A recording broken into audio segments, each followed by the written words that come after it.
How's it going, everybody? Hey, right here we got a Redmax blower. Customer states it won't start. Let's find out why. First, what we're going to do is we're going to remove the spark plug boot, and we're going to pull the spark plug and check the spark plug, and then check for spark.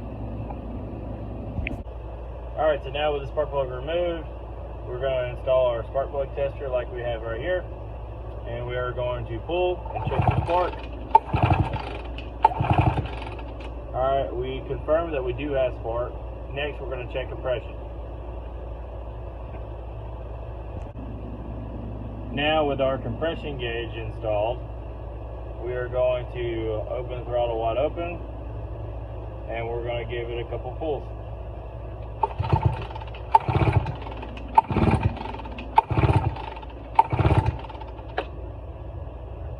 Alright, our compression is over 150, so the compression is good. So we have spark, we have compression, now we need to check and make sure we're getting fuel.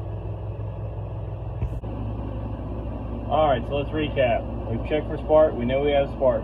We checked compression, we know we have over 150 psi compression. So next we're going to check fuel. So we're going to take and remove the gas cap. We're going to check our fuel line.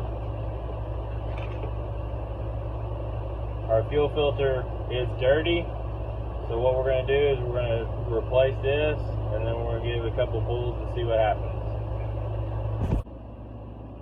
Alright, with the fuel filter replaced, we're going to turn our choke on, make sure the switch is turned on, and we're going to give it a pull.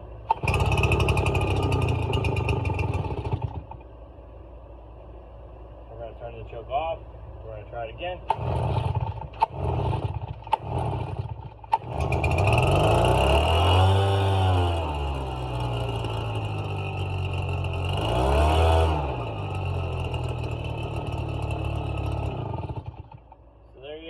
A dirty fuel filter caused a fuel restriction. Once again, thanks for watching, and make sure you like and subscribe.